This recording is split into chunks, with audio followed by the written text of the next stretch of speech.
நேயர்களுக்கு வணக்கம். நேரம் நல்ல நேரம் ராசி பலன்கள் நிகழ்ச்சியில் உங்களை சந்திப்பதில் மிக்க மகிழ்ச்சி.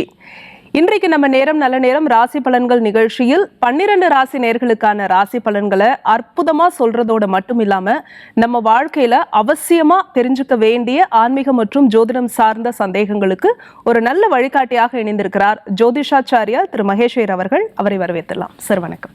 வணக்கம். சர்வ விக்னஹரம் தேவம் சர்வ விக்ன விவர்ஜிதம் சர்வ சித்தி பிரதாதாரம் வந்தேகம் கணநாயகம் வேல் வேல் முருகா வெற்றிவேல் முருகனுக்கரஹரோகரா. வணக்கம். வாழ்க்கையில எத்தனையோ தவறுகள் பண்றோம். சில தவறுகள் நம்மளால திருத்திக்க முடியும் சார், சில இது நம்மளால திருத்திக்கவே முடியாது. அந்த தவறுகள் பண்ணும்போது பார்த்தீங்கன்னா பெற்றவங்களுக்கு அது ரொம்ப மன கஷ்டத்தை கொடுக்கக்கூடியதாக இருக்கும். உதாரணத்துக்கு சில தீய பழக்கங்கள், மதுவோ இல்லைன்னா புகைப்பிடிக்கிற பழக்கம், ஒரு மொபைல் ஃபோன் யூஸ் பண்ணுறதா கூட இருக்கட்டுமே, இதை நான் மாற்றிக்கணும்னு நினச்சாலும் என்னால் அதை மாற்றிக்க முடியல. இந்த மாதிரி தீய குணங்கள் நமக்குள்ளே ஏற்படுறதுக்கு ஜாதகத்தில் என்ன அமைப்பு சார் இருக்கு? இது இந்த அடிக்ட் ஆகிறது நிறைய பேர் நீங்கள் சொல்கிறது பார்த்தீங்கன்னா, ஒரு அம்மா அப்பா ரொம்ப அழுகிறாங்க சார், பையனுக்கு கல்யாணம் பண்ணி கொடுக்கலாம், ஆனால் பார்த்தீங்கன்னா அவனுக்கு இந்த பழக்கம் ரொம்ப அவனுக்கு இதில் போயிடுது, அவன் ரொம்ப அடிக்ட் ஆகிட்டான் அப்படின்னு சொல்கிறாங்க. ஒரு குழந்தை ஜாதகம் பார்க்க கூட்டிகிட்டு வராங்க, கையிலேருந்து மொபைலை பிடுங்கிட்டாங்க, அடி சரியான அடி அவங்க அப்பா அம்மா. அது சின்ன குழந்தை திருவண்டு தான் இருக்குது, இப்படி இப்படி இப்படி இப்படி அடிக்குது. நான் மொபைலை திருப்பி கொடுக்குற வரைக்கும் சொன்னால் பேச்சை கேட்க மாட்டேங்குது. இவன் அப்படியே பழக்கமாகிடுது. 2 3வது பார்த்தீங்கன்னா ஒருத்தர் கல்யாணம் ஆகிடுத்து, ஒய்ஃப் என்கிட்ட சொல்கிறாங்க, சார் இவர் ரொம்ப தங்கமான மனுஷன் சார், சாதாரண ரொம்ப ரொம்ப ரொம்ப ரொம்ப ரொம்ப தங்கமான மனுஷன், எப்படி இந்த கெட்ட பழக்கம் வந்ததுன்னு தெரில அவருக்கு. இது ஒன்று மட்டும் இல்லைன்னா இவர் ரொம்ப இது நைட்டு குடிச்சிட்டு படுத்துட்டார், கரெக்டால் வேலைக்கு போகலை. எப்போ எனக்கு எதாவது நிறுத்திட்டாங்கன்னா, ஏன்னா நாங்கள் வீடு கட்டினோம், அந்த கடன் மாதம் மாதம் போயிட்டுருக்கு, இவர் ஒருத்தர் சம்பாத்தியம் சார் எங்கள் குடும்பத்தில், பட் இவரே இப்படி இருந்துட்டாருன்னா நாங்கள் என்ன பண்ணுறது இப்படி சொன்னான். ஸோ இதெல்லாம் என்ன அப்படின்னு ஹாரோஸ்கோப் எடுத்து பார்க்கும்பொழுது இதனுடைய தாக்கங்கள் கரெக்டாக ராகுவுடைய சாரம் கொண்டு இருக்குது. ஸோ ராகு சம்மந்தப்படும் போது இந்த விதமான உபாதைகள் அவங்களுடைய லைஃப்பில் வருது. ராகுனா எல்லாத்துக்கும் சம்மந்தப்படுறது கிடையாது, ஒரு சில விஷயங்களில் அடிக்ட் ஆகக்கூடிய தன்மைகளை கொடுக்கறது, அது நம்ம பார்க்க முடியாது. ஸோ அதை உடனே டக்குன்னு சில பேர்த்தோட இதில் இது பண்ண முடியல. அந்த பிராயசம் பண்ண கொஞ்சம் கொஞ்சமாக அவளுக்கு மாறுறா. அதனால தான் அந்த காலத்தில் சொல்லுவா, 48 நாள் விரதம் இருங்க, கோயிலுக்கு போயிட்டு வாங்க, சபரிமலை போங்க, இந்த மாதிரி விஷயங்கள்லாம். எனக்கு தெரிஞ்ச ஒருத்தங்க ருத்ராட்சம், நான் சொல்கிறது ஒரு 10 வருஷம் முன்னாடி ருத்ராட்சத்தை பற்றி சொன்னேன். போகும்போது ஒருத்தங்க வடபழனிக்கிட்ட போயிட்டு இருக்கேன், குடுன்னு அப்படியே காலில் சாஷ்டாங்கமாக ஒரு அம்மா நமஸ்காரம் பண்ணான். அந்த அம்மா சொன்னா, சார் என்னோட லைஃப்பில் நீங்கள் ஒரு பெரிய மாற்றம் பண்ணீங்க, கழுத்தில் எதுவுமே கிடையாது, வெறும் சரடி மழை தான், வெறும் மஞ்சள் கயிறு தான் நான் போட்டுருப்பேன். நீங்கள் எங்கள் வீட்டுக்கார் நீங்கள் டிவியில் சொன்னீங்க, ருத்ராட்சத்தை பற்றி சொன்னீங்க, அவர் முழுசாக குடிச்சிக்கிட்டே இருப்பார், அவர் தினப்படி ஆட்டோ ஓட்டின்னு இருக்கார். இப்போ பார்த்தீங்க அப்படின்னு சொன்னால் குடிக்கிறது நிறுத்திட்டார், அந்த ருத்ராட்சை போட்டதுலேருந்து குடிக்கிறத நிறுத்திட்டார். அதுக்கப்புறம் இப்போ அந்த எனக்காக செயின் வாங்கி கொடுத்துருக்காரு அப்படின்னு சொல்லிட்டு அந்த அம்மா எடுத்து காமிக்க, ஒரு சின்ன செயின், சின்னதாக இருக்குது, ஆனால் அந்த அம்மாவுக்கு ஒரு பெரிய விஷயம், பேரானந்தம் சொல்கிறேன். இது வரைக்கும் லைஃப்பில் திருமாங்கலையுமே போட்டது இல்லையா, அதாவது கல்யாணத்தப்போ போட்டது, அதையும் கொண்டு போய் வச்சு அடமான வச்சுட்டார். அப்போ செயின் இங்கே பாருங்க சாமி, தாலி போட்டு, இந்த ரவுண்டாக தாலி போட்டு, அந்த அம்மா சொல்லுது. அந்த சொல்லும் போது அந்த அம்மா கண்ணில் பார்த்தேன் நான், அதாவது அந்த செயினுக்கு வேல்யூ ஒரு பல கோடி இருந்தால் எப்படி இருக்கும், அந்த மாதிரி ஒரு சந்தோஷம், அந்த மாதிரி ஒரு என் வீட்டுக்கார் திருந்திட்டார் சார் அப்படின்னு தான் அவர் காமிக்க, இவர் தான் அவர் அப்படின்னு சொல்கிறாங்க. நம்ம நிகழ்ச்சியில் சொன்ன ஒரு ருத்ராட்சம் அவங்க லைஃபையே மாற்றிடுச்சு. ஸோ இதுக்கு பிராயசத்தை நம்ம சொல்ல முடியாது, ஏன்னா ஒரு சின்ன விஷயத்துலேயும் அது மாறும், பெரிய விஷயத்துலையும் அது டிபெண்ட்ஸ் அந்த கிரகத்துடைய உக்கரத்தை பொறுத்து அது. ஸோ நம்மளுடைய சுய ஜாதகம் பார்க்கணும், என்ன தசா நடக்குது. அவன் பார்க்கவே இல்லை, டிவியில் சொன்ன இதுக்கே இவ்வளோ பவர் இருக்கு. வாங்கி ருத்ராட்சத்தை வாங்கி சிவபெருமான்கிட்ட வச்சு விபூதியில் போட்டு எடுத்து மாட்டி கழுத்தில் மாட்டி கொடுத்தா, அவர் பர்ஃபெக்டாக கிட்டத்தட்ட ஒரு 3 மாதம் 4 மாதம் இதே அந்த குடிக்கவே இல்லை, பணமெல்லாம் கொண்டு என்கிட்ட கொடுப்பார் சார். இப்போ பாருங்கள் செயின் எடுத்திருக்கேன்னு சொல்லிட்டு சொல்கிறேன்னா, அப்போ பெரிய விஷயம், கடவுள் கொடுத்த ஒரு பெரிய அனுகிரகம் தானே அது. திரும்ப யூடியூப்ல போய் அந்த ருத்ராட்சம் வீடியோவை நாங்கள் திரும்ப போய் பார்க்குறோம் சார். ஓகே, கணவன் மனைவி ஒற்றுமை அப்படின்னு பேசும்போது பிரிவினை இப்போ வந்து ரொம்ப அதிகப்படியாக இருக்குது அப்படின்னு நம்மளால பார்க்க முடியுது. அது கொஞ்சம் வருத்தப்பட வேண்டிய விஷயமா இருக்குது. இந்த பிரிவினைகள் எதனால் ஏற்படுது? இது ஒரு ஜாதகத்தில் எந்த அமைப்புனால இந்த பிரிவினை அப்படிங்கிறது ஏற்படுது? வேரியஸ் ரீசன் நம்ம வந்து ஜாதகத்தில் பார்க்குறோம். ஃபஸ்ட்டு வந்து தசாபுத்தி ஒத்து வராமல் இருக்கும். இப்போது ஒரு கணவருக்கு நடக்கிற தசையும் மனைவிக்கு நடக்கக்கூடிய தசையும் எதிர்மறையான தசையாக இருக்கிறது. எதிர்மறையான தசையாக இருக்கும்போது இந்த காலகட்டத்திலேருந்து இந்த காலகட்டம் வரைக்கும் இவங்களுக்கு இப்படி இருக்குங்கிறத நம்மளால் புரிஞ்சுக்க முடியும். ஸோ இந்த காலகட்டத்திலேருந்து இந்த காலகட்டம் சரியில்லைன்னு சொல்லும்போது சரியில்லைங்கிறத அட்ஜஸ்ட் பண்ணிட்டு போகக்கூடிய ஒரு சில பேர் இருப்பாங்க. சரியில்லைங்கும்போது அதுதான் ஒரு பெரிய குற்றம், அது பெரிய இதாக இருக்கும். அந்த பிளானட்டும் அந்த அளவுக்கு உக்கிரமாக இருக்கக்கூடியதாக இருப்பாங்க. அப்போ என்ன பண்ணுறாங்கன்னா பிரிஞ்சிடுறாங்க. ஸோ இதுக்கு நிறைய காரண காரியங்கள் சுற்றிலும் நம்ம வந்து சொல்லலாம். அதாவது இவர் இப்படி இருக்கார், அப்படி இருக்கார், அவங்க இப்படி இருக்காங்க, இப்படி இருக்காங்கன்னு சொல்லலாம். பட் அந்த தசாபுத்தி ஒரு மெயின் ரோலாக நம்ம வந்து பார்க்க முடியும். சரி, இதை தவிர வேற என்ன? கோச்சாரம்னா டிரான்சிட் பிளானட்னு சொல்லுவாங்க. இப்போ இருக்கக்கூடிய சனி பகவான், குரு பகவான் எங்கே இருக்குது, இவங்களுக்கு சாதக பாதக நிலை, நல்லது கெட்டது பார்த்துட்டு அது வந்து கெட்டது ரொம்ப ஜாஸ்தியாக இருந்தால் இந்த பிரிவினைகள், நல்லது ஜாஸ்தியாக இருந்தால் திரும்பி ஒன்றும் சேர்ந்துக்கிறவா எத்தனையோ பேர் இருக்காங்க. அடுத்தது பார்த்துட்டு அப்படின்னு சொன்னால் அவங்களுடைய பிறப்பு ஜாதகம். பிறப்பு ஜாதகத்திலே பிரிவினை இருக்குது அப்படின்னு சொல்லும்போது மாற்றுறது ரொம்ப கடினமாக இருக்கும். அதுக்கு தகுந்த தசாபுத்தி வரும்பொழுது, அந்த பிரிவினை சார்ந்த பாவாதிபதியோடைய தசாபுத்தி வரும்போது ஆட்டோமேட்டிக்காக அவங்களுக்கு பிரிவினை. சில பேருக்கு எப்படி வருதுன்னு நான் சொல்கிறேன். சார், அவர் ஒரு இடத்துல வேலை பார்த்துட்டு இருக்கார், நான் ஒரு இடத்துல வேலைக்கு போயின்னு இருக்கேன். அவர் வெளிநாட்டில் இருக்கார், நான் வெளிநாட்டில். அந்த மாதிரி நான் குழந்தையோட படிப்புக்காக நான் வந்துட்டேன் சார், பையன் படிக்கிறதுக்காக நான் இங்கே இருந்துட்டு இருக்கேன், அவர் ஊரில் இருக்கார். ஸோ இந்த மாதிரி இருக்கிறத நான் நிறையா பேர்த்த பார்த்துருக்கேன் சார். நாங்கள் இத்தனை வருஷம் ஆச்சு, கிட்டத்தட்ட அவரும் ஒரு ஒர்க் பண்ணுற, நானும் எங்கள் லைஃப்பில் ஒன்று சேர்ந்து இருந்து 21 வருஷம் ஆச்சுன்னாங்க ஒரு அம்மா. ஸோ பையனுக்கெல்லாம் இப்போது பெரிய பெரிய பசங்கள்லாம் பெருசாகிட்டா சார், பட் எப்போ சார் நாங்களாம் ஒற்றுமையாக இருப்போம் அப்படின்னு கேட்குறவா இருந்துட்டுருக்கா.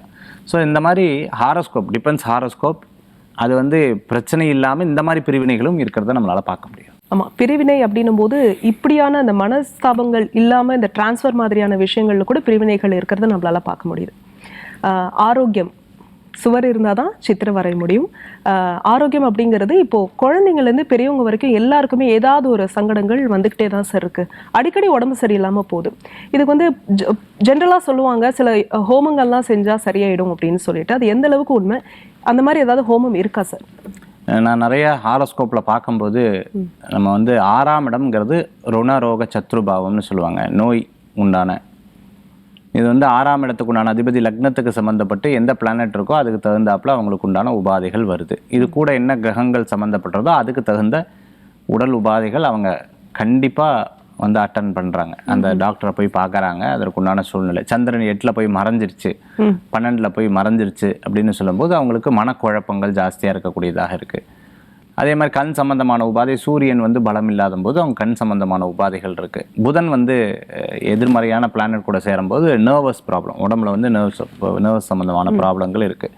இது நம்மளால் பார்க்க முடியறது ஜாதகத்தில். அவங்ககிட்ட கேட்குறோம், எஸ் நோ அப்படின்னு கேட்குறேன். அவங்க எக்ஸாக்ட்லி அந்த ப்ராப்ளம் தான் சார் இவங்களுக்கு பாதிக்கப்பட்டிருக்கு அப்படின்றாங்க. இல்லைன்னு சொல்கிறவங்க இந்த காலகட்டத்தில் அவங்களுக்கு அந்த பாதிப்பு ஏற்கனவே இருந்திருக்கான்னு கேட்கும்போது அந்த காலகட்டத்தில் இது இருந்தது, அப்போ இனி வரக்கூடிய நெகட்டிவான நேரம் இருக்கும்போது இவங்களுக்கு அது பெருசாக தெரியுது அப்படின்னு தெரியாது.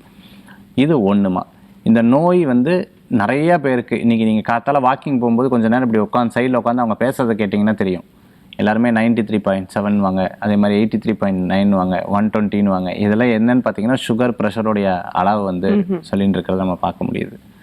அதே மாதிரி ஆப்ரேஷன் பண்ணணும், சர்ஜரி பண்ணணும், இப்போது இதெல்லாம் வந்து நம்ம வந்து கேட்குறோம். ஸோ இதெல்லாம் நம்மளுடைய ஜாதகத்தில் இருக்கக்கூடிய 6th பாவா சம்மந்தப்படும் பொழுது நமக்கு இந்த விதமான உடல் பிரச்சனைகள் அப்படிங்கிறது வருது. சில பேருக்கு அது அப்படியே கண்டினியூ ஆகுது. அந்த சனி பகவான் மாதிரி பிளானட்டுடைய பார்வையோ இல்லைன்னா கிரகங்கள் கூட நட்சத்திர ரீதியாக சம்மந்தப்பட்டால் அவங்களுக்கு அப்படியே தொடர்ந்துட்டே வருது.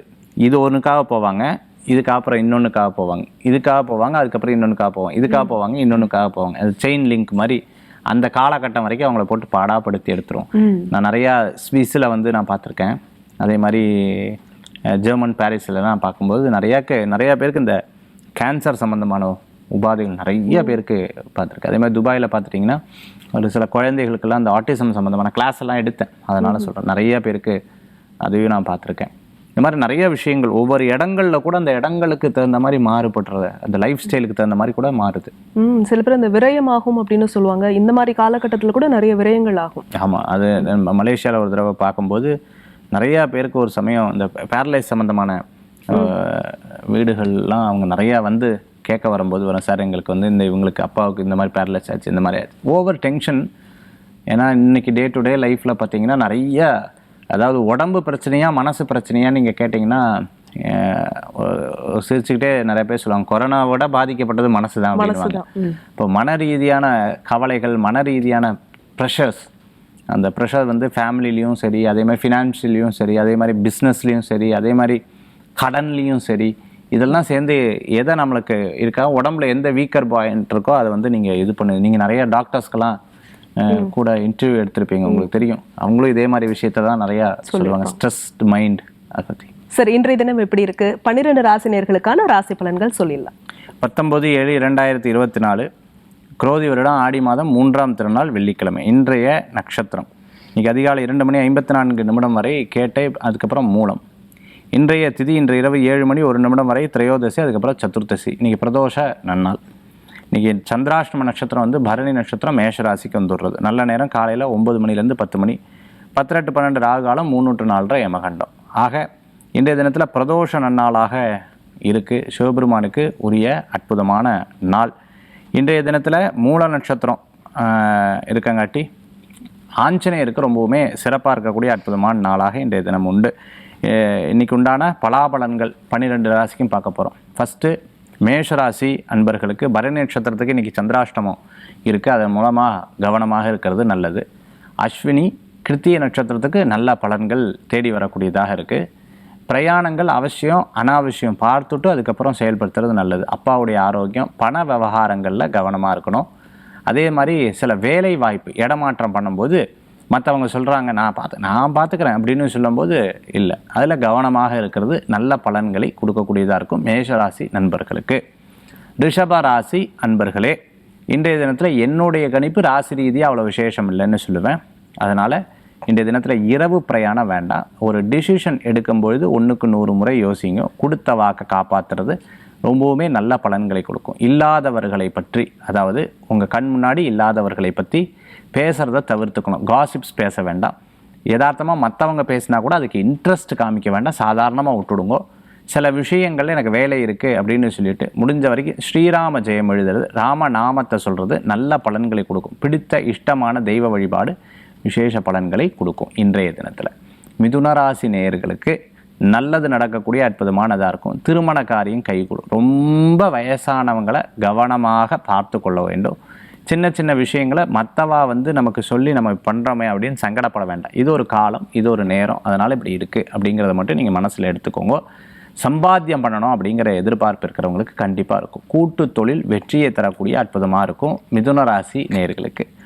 கடகராசி அன்பர்களுக்கு ஆரோக்கிய விஷயத்தில் அக்கறை தேவை. வேலை வாய்ப்பு ரொம்பவுமே நன்னா இருக்கும், கவலைப்பட வேண்டாம். புதுசாக வேலை எதிர்பார்த்தவங்களுக்கு கண்டிப்பாக நல்ல வேலை வாய்ப்பாக கிடைக்கும். வெளிநாடு, வெளியூர், தூர பிரதேசம் கண்டிப்பாக கை கொடுக்கக்கூடியதாக இருக்கும். எங்கே போனாலும் தடங்கள் இருக்கேன்னு வருத்தப்பட்டவங்களுக்கு தடங்கள் மாறும், நல்லது வரும், கவலைப்பட வேண்டாம். மீடியா சம்பந்தமான துறைகளில் இருக்கிறவங்களுக்கு அனுகூல்யம் உண்டு. அதே மாதிரி ரொம்ப கஷ்டப்பட்டு உழைச்சதுக்கு ஏற்ற ஊதியங்கள் வரும். சிம்மராசி நண்பர்களுக்கு மாற்றங்களுக்கு உண்டான அற்புதமான நாள். ஒரு முடிவெடுப்போம் டக்குன்னு மாறுறது, ஒரு முடிவெடுப்போம் டக்குன்னு மாறுறது. இப்படி மாறும்போது கூட இருக்கிறவங்களுக்கு குழப்பமாயிடும். அப்போ இதையும் மாறுவார் அப்படின்னு சொல்லிட்டு நினைப்பாங்க. அதனால் முடிஞ்ச வரைக்கும் மாற்றங்கள் இல்லாமல் ஒரு விஷயத்தை ஃபைனலாக யோசித்து அதுக்கப்புறம் வெளியில் சொல்கிறது நல்ல பலன்களை கொடுக்கக்கூடியதாக இருக்கும். அதே சமயத்தில் பார்த்துட்டேன் அப்படின்னு சொன்னால் சில முக்கிய நபர்களை சந்திப்பீங்க, பிடித்தமானவர்களை சந்திப்பீங்க, குழந்தைகளுக்கு என்ன எதுவும் வாங்கி கொடுப்பீங்க. அது ஒரு மன நிம்மதியை கொடுக்கும். பக்கத்தில் இருக்கிற கோயிலுக்கு போய்ட்டு வர்றது ரொம்பவுமே சிறப்பு. கன்னி ராசி அன்பர்களுக்கு வீடு, இடம், பொருள், வாகனங்கள் சம்பந்தமான சிந்தனைகள் இருக்கும். வெளிநாட்டில் இருக்கிறவா ஊர் திரும்பணும், ஊருக்கு போயிட்டு வரணும் அப்படிங்கிற யோசனைகள் இருக்கும். தாயார் வழியில் நல்ல செய்தி. பூர்வீக சொத்து லாபங்கள், பணம் சேர்க்கணும், இன்னும் பேங்க் பேலன்ஸ் ஜாஸ்தி ஆக்கணும் அப்படிங்கிற ஆசை இருந்துருக்கும். தொழிலுக்கு உண்டான முதலீடு எடுத்து பார்த்தவங்களுக்கு அனுகூல்யம் உண்டு. அடுத்தது துளாராசி அன்பர்களுக்கு சிறு பிரயாணம், தூர பிரயாணம், வெளியூர் பிரயாணம் சிறப்பான பிரயாணமாக மாறும். நல்லவர்களுடைய ஆதரவு கிடைக்கும். சில பிரச்சனைகளை வாலண்டியராக போய் கலந்துக்கப்படாது. மற்றவா பேசின்னு இருக்கா, நம்ம சில விஷயத்தில் கலந்துக்காமல் இருக்கிறது நல்ல பலன்களை கொடுக்கக்கூடியதாக இருக்கும். மற்றவங்களுக்கு ஜாமீன் கையெழுத்து போடுறது, பணம் சம்பந்தமான விஷயங்கள்லாம் எடுத்து பேசுகிறத தவிர்த்துக்கிறது நல்லது. விருச்சிக ராசி நண்பர்களுக்கு அனுகூல்யத்தை தரக்கூடியதாக இருக்கும். குடும்பத்தில் இருக்கக்கூடிய சின்ன சின்ன விஷயங்களை ரொம்ப அழகாக எடுத்து பேசுவீங்க. ஏதேனும் ஒரு விஷயத்தை சால்வ் பண்ணோம்னா உங்களை கூப்பிட்டு வச்சு பேசுவாங்க. அது உங்களுக்கு சாதகமான பலன்களை கொடுக்கக்கூடியதாக இருக்கும். சில நேரங்களில் சில முடிவு பண்ணிங்கன்னா அது எக்ஸாக்டாக அப்படியே நடக்கும். என்னது நம்ம நினச்சது அப்படியே நடக்குதே, உங்களுடைய கணிப்பு சரியாக இருக்கும். இன்றைய தினத்தில் பண விவகாரங்களில் நிச்சயமாக நீங்கள் நினச்சது நடக்கும். அடுத்து தனுசு ராசி அன்பர்களுக்கு மூல நட்சத்திரத்தில் இரவு நேர பிரயாணத்தை தவிர்த்துக்கணும். பூராடம் உத்திராட நட்சத்திரத்தில் வளர்க்காளுக்கு அனுகூல்யம் தேடி வரக்கூடியதாக இருக்கும். இன்றைய தினத்தில் நீங்கள் பலவிதமான சமயோஜித யோசனை உங்களுக்கு கிடைக்கும். பிஸ்னஸ் பற்றியெல்லாம் சில ஐடியாஸ் கிடைக்கும். அதெல்லாம் எழுதி வச்சுக்கோங்க. ஒரு 4-5 நாள் கழிச்சதுக்கப்புறம் எக்ஸிக்யூட் பண்ணுங்கள். நல்ல உங்களுக்கு மாற்றங்கள், குறிப்பாக ரியல் எஸ்டேட் சம்மந்தமெல்லாம் பண்ணுறவங்களுக்கு ரொம்ப சிறப்பாக இருக்கும். மகர ராசி அன்பர்களுக்கு விரயங்கள் உண்டு. வெளிநாடு பிரயாணம் வெற்றியை தரும். சில நேரங்கள் சிலதை இழந்தால் தான் கிடைக்குங்கிற மாதிரி சில விஷயங்கள் அப்படி தான் இருக்கும். மாற்றங்கள் உண்டு, கவலை வேண்டாம். கும்பராசி நண்பர்களுக்கு நண்பர்கள் மூலமாக காரியத்தை சாதித்துக் கொள்வீங்க. பெரியவங்க நிறைய உதவி பண்ணுவாங்க. சிறு சிறு விஷயங்களில் கோபித்துக் கொள்வதை தவிர்த்துக்கிறது நல்லது. கனவுகள் நற்கனவுகள் பலிதமாகும். பதவி பேர் புகழ் அந்தஸ்து உண்டு. மீனராசி நேயர்களுக்கு நல்ல மாற்றம், முக்கிய நபர்களை சந்திக்கக்கூடிய வாய்ப்புகள், எடுத்த காரியம் லாபத்தை கொடுக்கக்கூடியதாக இருக்கும். எவ்வளோ பிரச்சனை இருந்தாலும் பார்த்துப்போம், இறைவன் இருக்கார் அப்படிங்கிற ஒரு நம்பிக்கை உங்களுக்குள்ளே வரக்கூடியதாக இருக்கும். கணவன் மனைவிக்கிடவே இருக்கக்கூடிய பிரச்சனைகள் கொஞ்சம் கொஞ்சமாக தீரும், கவலை வேண்டாம். நல்லது நடக்கக்கூடிய நாளாக இருக்கும். 12 ராசிக்குண்டான பிரத்யேக பலாபலன் பார்த்தாச்சு. சரி, இன்றைய தினம் பிரதோஷம். பிரதோஷ வழிபாடு அப்படிங்கிறது காலமாக நம்ம அம்மாலாம் பண்ணுறத பார்த்துருக்கேன். ஒரு நாள் ஃபுல்லாக விரதம் இருப்பாங்க. அந்த பிரதோஷ காலம்னு சொல்லக்கூடிய அந்த 4 மணிக்கெலாம் சிவன் கோயிலுக்கு ஆஜராயிடுவாங்க. நந்தீஸ்வரருக்கு அபிஷேகம் பண்ணுறதை வந்து கண்டிப்பாக பார்ப்பாங்க. ஏன்னா நந்தீஸ்வர பெருமான் கிட்ட நம்ம என்ன சொல்கிறோமோ அது சிவன் கிட்ட அவர் கன்வே பண்ணுவாருங்கிற ஒரு நம்பிக்கை இருந்துக்கிட்டே இருக்குது. இந்த பிரதோஷ வழிபாட்டு முறைகள் என்ன, அதனுடைய சிறப்புகள் என்ன சார்? அதாவது பிரதோஷம் பிற தோஷங்கள் போகக்கூடிய ஒரு அற்புதமான நன்னாள், சிவபெருமானுக்கு உரிய அற்புதமான நாள். சிவம் என்னும் நாமம் தமக்கே உடைய செம்மேனி எம்மான் அவன் என்னை ஆட்கொண்டு அழித்திடுவார்கள். அவந்தனையான் பவனெனும் நாமம் பிடித்து திரிந்து பன்னாள் அழைத்தோடியான் எதிர்படுமே சிவமே சிவமே சிவமேன்னு சிவபக்தர்கள் பூரா வேண்டுவா. அதை இன்றைய தினத்தில் பிரதோஷ நன்னாளாக இருக்கும்போது ரொம்ப அழகாக காலையிலேருந்து விரதம் இருக்கிறவா இருப்பாங்க. இன்றைக்கி நிறைய பேருக்கு இந்த உடல் உபாதைகள் இருக்கும், மாத்திரை சாப்பிட்றவா இருப்பா. அதே சமயத்தில் பார்த்துட்டிங்க அப்படின்னு சொன்னால் சாப்பிட முடியாமல் அப்படி இருந்துட்டுருப்பா. அதனால் அவளுக்கெல்லாம் இந்த விரதம் இருக்கணுன்றது இல்லை, உடம்பு ஆரோக்கியத்தை பார்த்துட்டு அதுக்கப்புறம் இருக்கிறது ரொம்ப நல்ல பலன்களை கொடுக்கும். அடுத்தது பார்த்துட்டேன்னா நித்திய பிரதோஷம்னு சொல்லுவாங்க. தினமுமே பிரதோஷ காலம் சாயந்தர காலத்தில் இருக்குது. பக்ஷ பிரதோஷம்னு சொல்லுவாள். இந்த பக்ஷம்னா 15-14 நாளைக்கு ஒரு முறை வரக்கூடிய பிரதோஷம். அதுதான் இப்போ நம்ம வந்து பார்த்துட்டு இருக்கோம். விசேஷ பிரதோஷம்னா சனி பிரதோஷம் சொல்கிறது உண்டு. அதே மாதிரி அங்காரக பிரதோஷம் செவ்வாய்க்கிழமை வரக்கூடிய பிரதோஷத்துக்கு ரொம்ப விசேஷம் உண்டு. மகா பிரதோஷம்னு சொல்லுவாள். ஸோ இந்த மாதிரி ஒவ்வொரு பிரதோஷத்துக்கு ஒவ்வொரு சிறப்புகள் அப்படிங்கிறது இருக்குது. அப்போது இந்த வாட்டி பிரதோஷங்கள் பார்த்துட்டேன்னா வெள்ளிக்கிழமை நாள் வந்திருக்கு. அம்பாளுக்கு உண்டான நல்ல நாள் இல்லையா வெள்ளிக்கிழமை. அப்போ இந்த நாளில் ரொம்பவுமே சிறப்பானது. நட்சத்திரம் மூல நட்சத்திரம் வந்துடுது. ஆஞ்சநேயருக்கும் ரொம்ப உகந்த தினமாக இருக்குது. இந்த பிரதோஷத்தன்னைக்கு சிவாலயங்களுக்கு போய் நமசிவாய வாழ்க, நாதந்தாள் வாழ்க, இமைப்பொழுதும் எண்ணெஞ்சில் நீங்காதாந்தாள் வாழ்கன்னு சொல்லி ஒரு சனம் கூட என்னுடைய மனசிலிருந்து மாறப்படாது. சிவபெருமானே என்னை பூர்ணமான அனுகிரகம் பண்ணுங்கன்னு பிரார்த்தனை பண்ணி வேண்டினோம் அப்படின்னு சொன்னால் ரொம்ப அற்புதமான பலன்களை கொடுக்கக்கூடிய அற்புதமான பிரதோஷமாக மாறும். இந்த தினத்தில் அங்கே போய் விரதம் இருந்து அபிஷேகங்கள், பஞ்சாமிர்தம், பால், திருமஞ்சனம், பழவர்க்கம், தேன், நெய், தயிர் அபிஷேகம், எலுமிச்சம்பழம், இளநீர், அதுக்கப்புறம் அரிசிப்பொடி மாவு, அதுக்கப்புறம் கரும்பு சாறு அபிஷேகம், அதுக்கப்புறம் பார்த்துட்டோம்னா பழசார் அபிஷேகம், சந்தன அபிஷேகம், பன்னீர் அபிஷேகம், விபூதி அபிஷேகம், அது போன்ற அபிஷேகங்கள்னால சிவபெருமான ஒவ்வொரு அபிஷேகத்தையும் ஆராதனை பண்ணி அதுக்கப்புறம் அலங்காரத்தில் பார்த்து ஒவ்வொரு தீபாராதனை, அதாவது அடுக்கு தீபம், நட்சத்திர தீபம், பஞ்ச தீபம், கஜ தீபம், அன்னப்பறவை தீபம், மயில் தீபம், இப்படி ஒவ்வொரு தீபாராதனையாக சுவாமிக்கு பார்த்து அதுக்கப்புறம் பார்த்துட்டோம்னா அந்த கும்ப தீபம்னு சொல்லுவாள். கும்ப தீபத்தில் பண்ணி மந்திர புஷ்பத்தினால அர்ச்சனையை கேட்டு தேவாரம், திருவாசகம், இந்த மாதிரி நம்மளுடைய அந்த கானங்கள்னால சுவாமியை மகிழ்வித்து உபசரணம் 16 விதமான உபசரணம் எல்லாம் பார்த்து சுவாமி அப்படியே கண் கூட வேண்டிண்டு என்னுடைய பாபத்தெல்லாம் போக்கணுமே பகவானேன்னு வேண்டி நமஸ்கரணம் பண்ணி அந்த சிவபெருமான மனசில் அப்படியே எடுத்து வீட்டுக்கு வரணும். அது ரொம்ப விசேஷம். பிரதோஷ நன்னாள் அன்னைக்கு இன்றைய தினத்துல இது பண்றது. இந்த எக்ஸ்பிளனேஷன் சொல்லும்போது அந்த பிரதோஷ காலத்துக்கே போன மாதிரி இருந்தது சார். ஏன்னா அந்த 2-3 மணி நேரம் அந்த கோவிலில் நம்ம இருக்கும்போது நல்ல ஒரு வைப்ரேஷன் கிடைக்கும். இப்போ நீங்கள் சொன்ன அபிஷேகங்களில் நம்ம சில பொருள் வந்து வாங்கி கொடுக்கணும் அப்படிங்கிற மாதிரி சொல்லுவாங்க. அந்த மாதிரி எது வேணால் வாங்கி தரலாமா, இல்லை ஒரு விஷயத்துக்கு ஒரு பொருள் வாங்கணும் அப்படின்னு இருக்கா? பொதுவாகவே பார்த்துட்டேன் அப்படின்னு சொன்னால் ஒவ்வொரு அபிஷேகத்துக்கும் ஒரு சிறப்புகள் வந்து சொல்லப்பட்டிருக்கு. இப்போ பஞ்சாமிரத அபிஷேகம் பண்ணுறாங்க அப்படின்னு சொன்னால் அவங்களுக்கு ஆரோக்கியம் கூடி வரும் அப்படின்னு சொல்லுவாங்க. நினச்ச காரியங்கள்லாம் சக்ஸஸ் ஆகும்னு சொல்லுவாங்க. அதுக்கப்புறம் பார்த்துட்டிங்கன்னா பால் அபிஷேகம் பண்ணோம்னா வீட்டில் சாந்தம், சந்தோஷம், நிம்மதி ஏற்படக்கூடியதாக இருக்கும். அடுத்து தயிர் அபிஷேகம் பண்ணணும் அப்படின்னு சொன்னால் உடல் ரோகங்கள் போகும். எலுமிச்சம்பழம் அபிஷேகம் பண்ணால் திருஷ்டி போகும்னு சொல்லுவாங்க. கரும்பு சாறுனால அபிஷேகம் பண்ணோம்னா நம்மளுடைய கெட்டதெல்லாம் போயிடும் அப்படின்னு சொல்லுவாங்க. அரிசி பாவ முடியினால அபிஷேகம் பண்ணால் கடன் ரோகங்கள்லாம் தீரும்னு சொல்லுவாங்க. சந்தனத்தில் அபிஷேகம் பண்ணால் தொழிலில் விருத்தியாகும். பன்னீரில் அபிஷேகம் பண்ணால் பிரபல்யம் ஆயிடுவா. விபூதி அபிஷேகம் பண்ணால் சிவபெருமானுடைய பூர்ணமான அனுகிரகம் கிடைக்கும். கல்கண்டு வாங்கி கொடுக்குறா, 2 கல்கண்டு மட்டும் வாங்கி கொடுக்குறா. பஞ்சாமிரத்தில் போட்டு அபிஷேகம் பண்ணுறா, அதுக்குண்டான பலன்கள். நெய்யை அபிஷேகம் பண்ணுறா, பஞ்சாமிரத்தில் போட்டு பண்ணுறாங்க. பேரிச்சம்பழம் கொடுக்குறாங்க. இப்படி நான் கோயிலில் பூஜை பண்ணிட்டு இருக்கும்போதே நிறைய பேர் இந்த பிரதோஷத்துக்கு அதுக்கு ஏற்றுக்க முடியாட்டி கூட அது கூட சேர்ந்து 2 ஒரு அம்மா ரொம்ப அழகாக 2 கல்கண்டு 2 ஏலக்காய் கொண்டு வருவா. துணுண்டு அப்போ எடுத்து நான் வந்து அது பஞ்சாமிரத்துக்குள்ளே போட்டு சேர்ந்து கலத்து பண்ணுவேன். அவள் சொல்லுவேன், என்னால் இதுதான் சாமி முடியும். ஏன்னாப்பா நான் எனக்கு வயசாகிடுத்து, தாத்தா வேற இல்லை. பாட்டி வந்து சொல்லுவேன், தாத்தா வேற இல்லை, நான் எனக்கு வந்து இதுதான் முடியும்னு. நான் சொல்கிறேன் பெரிய விஷயம்னுவேன். இந்த 2 கல்கண்டு 2 இது தோணணுமே இல்லையா? அதுவே ஒரு பெரிய விஷயம். அந்த மாதிரி சுவாமிக்கு 2 கல்கண்டு போட்டால் கூட அது நம்ம எந்த அளவுக்கு கொடுக்குறோம், நம்ம சக்திக்கு எந்த அளவுக்கு இருக்கோ அந்த மாதிரி அதுக்குண்டான பலன் இருக்கு. பெரிய மாலை போட்டாலும் ஒரே பலன் தான், 2 கல்கண்டு கொடுத்தாலும் ஒரே பலன் தான். சுவாமி இது வேணும் அது வேணும்னு கேட்கல, நம்ம தான் இஷ்டப்பட்டு எல்லாமே பண்றோம் இல்லையா? அதான் நம்பிக்கையோட பண்ணணும், அதே மாதிரி இஷ்டமா பண்ணணும். யாத்திரை பத்தி பேசும்போது குரு தசை நடக்குது, இல்லை குரு பயிற்சி வருதுன்னா குரு பகவான் கோவிலுக்கு போகிறோம், சனி பயிற்சினா சனி பகவானை தேடி போகிறோம். ஆனால் 9 கிரகங்களையுமே வந்து ஒரு சேர நீங்கள் வந்து கூட்டிகிட்டு போகிறீங்க. இந்த நவகிரக யாத்திரை பற்றி சொல்லுங்கள் சார். நவகிரக யாத்திரை, இந்த நவகிரக யாத்திரை இந்த மாதத்தில் சில பிளானிங் எல்லாம் வச்சுட்டு இருக்கோம். எப்படி அப்படின்னு கேட்டோம்னா, இந்த நிறைய பேருக்கு சில விதமான தடங்கல்கள் இருக்கிறத நம்ம பார்க்குறோம். ஒவ்வொரு பிளானட் சார்ந்துன்னு சொல்லலாம். உதாரணத்துக்கு செவ்வாய் தோஷம். இந்த செவ்வாய் தோஷம் இருக்கும்போது அந்த செவ்வாயுடைய ஸ்தலத்துக்கு போகிறது ரொம்ப விசேஷம். அடுத்தது உடல் ஆரோக்கிய குறைபாடு, அப்போது செவ்வாயுடைய ஸ்தலத்துக்கு போகிறது ரொம்பவுமே சிறப்பு. குரு பகவான் இருக்கார்.